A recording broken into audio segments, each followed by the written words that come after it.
blindknowledge.com. Now recording.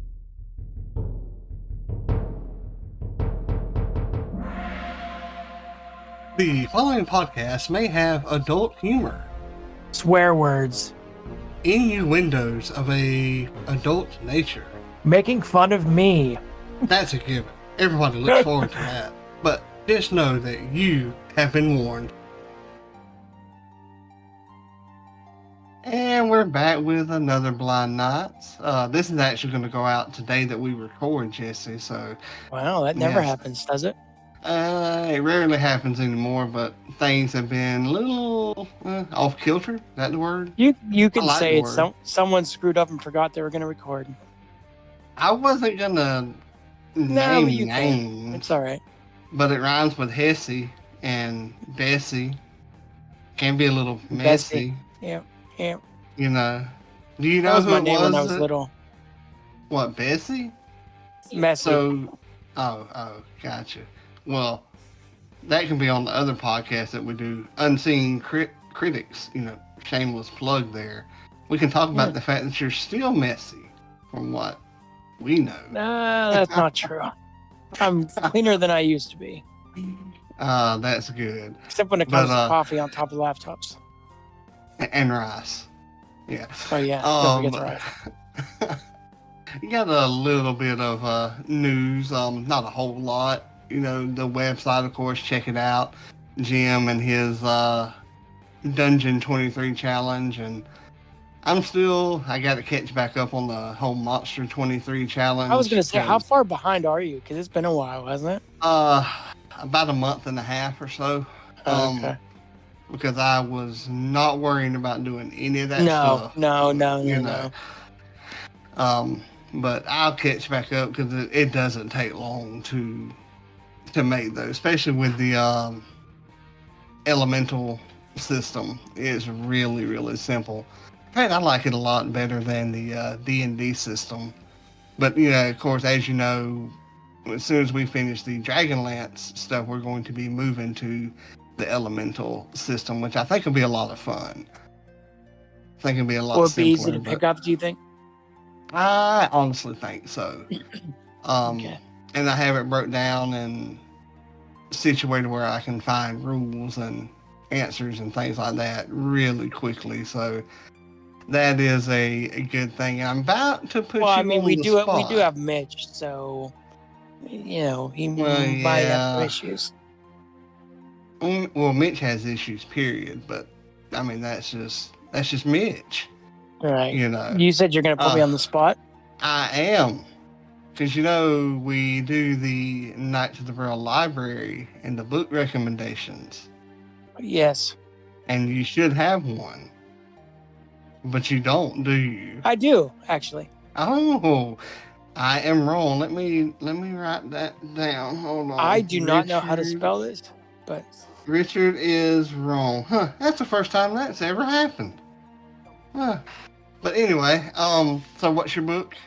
And tell us about it. it is called The Adventures of Elmina El Sarafi by Shannon Chakraborty. Okay. Sounds like a mouthful. What's that?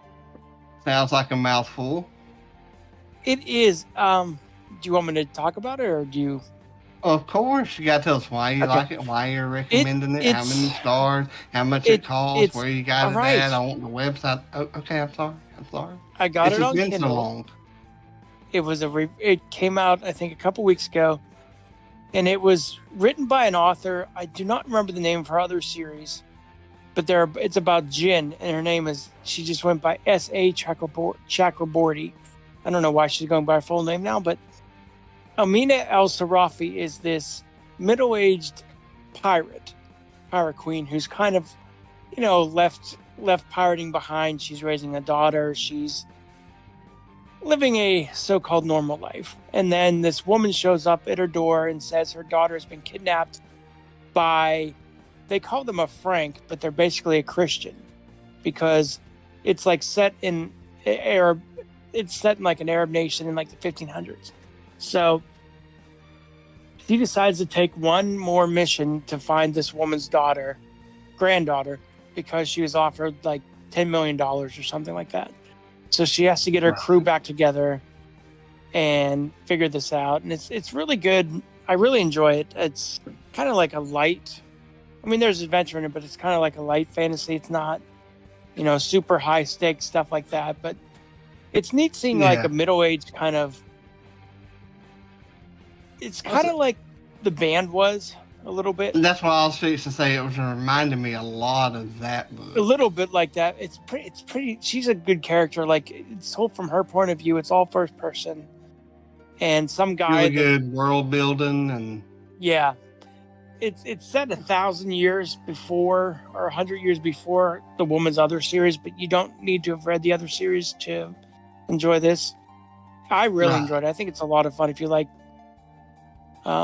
pirate stories. It's obviously not the same thing, but it kind of feels like that adventure feel like Pirates of the Caribbean was, those movies. Yeah, But, I only watched I did watch the second one because I got a friend that was in the movie. But Oh, okay. so I But know what you I mean. would- I like stuff like that. Yeah, I would give it 4 stars. I think you would enjoy it. Possibly. I know it's on Audible. I mean, it's a big time release. It was released by like Tor or Penguin or something like that. Right. Very good, very Okay. interesting. I may have to check it out. I like pirate stuff. Yeah. I mean, it's not like the apocalypse stuff for me, but I still Right. like it. There's just one part, it doesn't really spoil, but she's trying to get information from this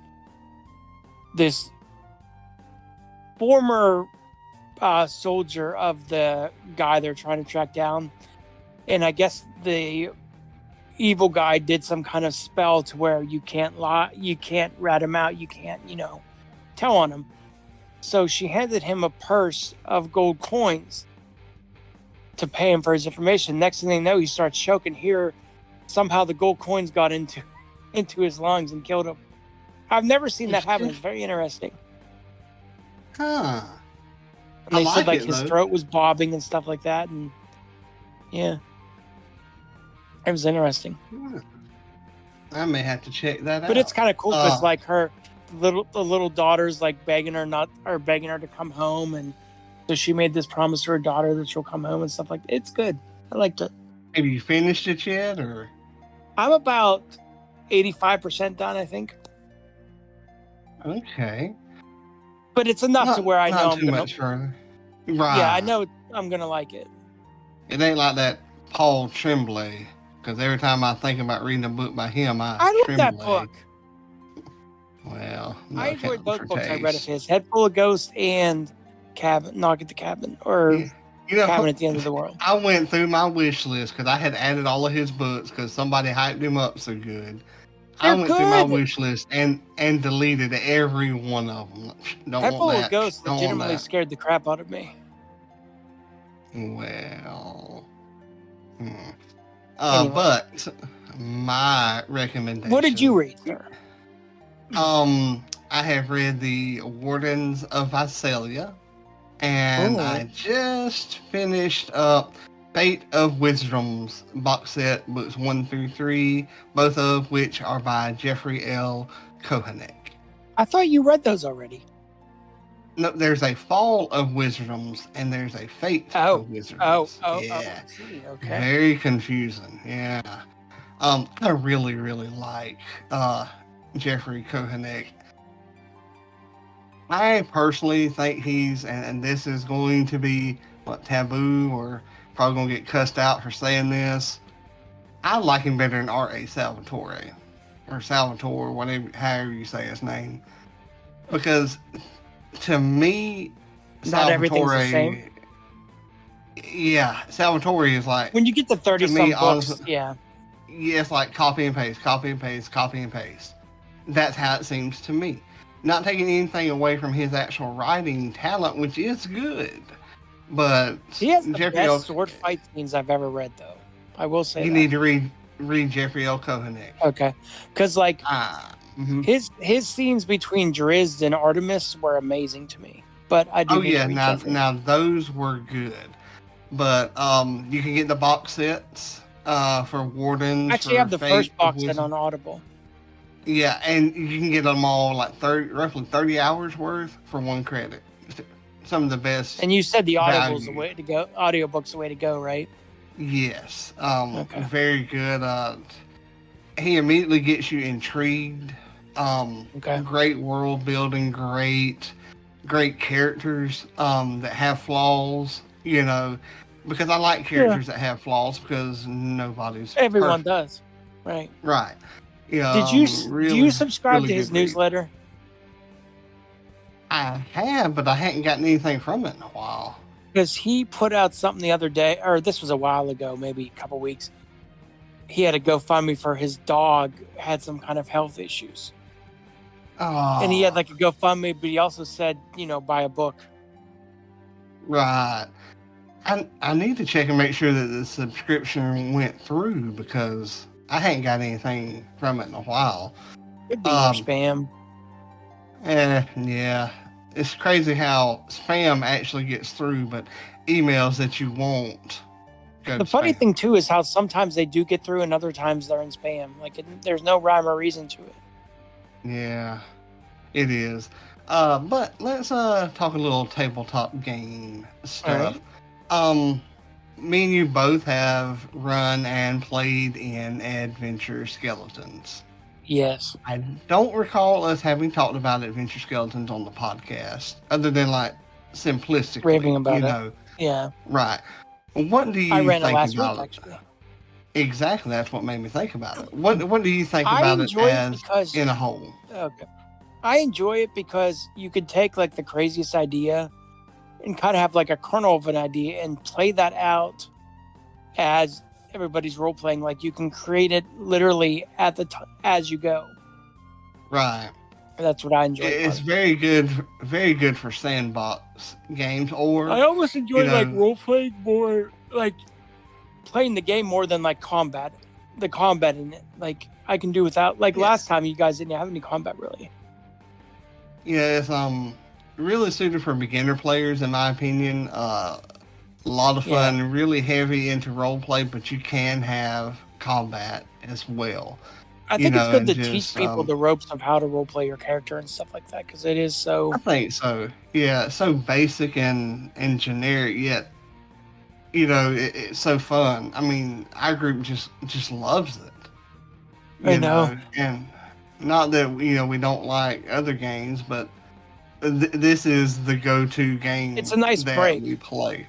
Yeah, I mean it's a page RPG, but when you convert it to like screen reader accessible, I think it actually goes into 2 pages.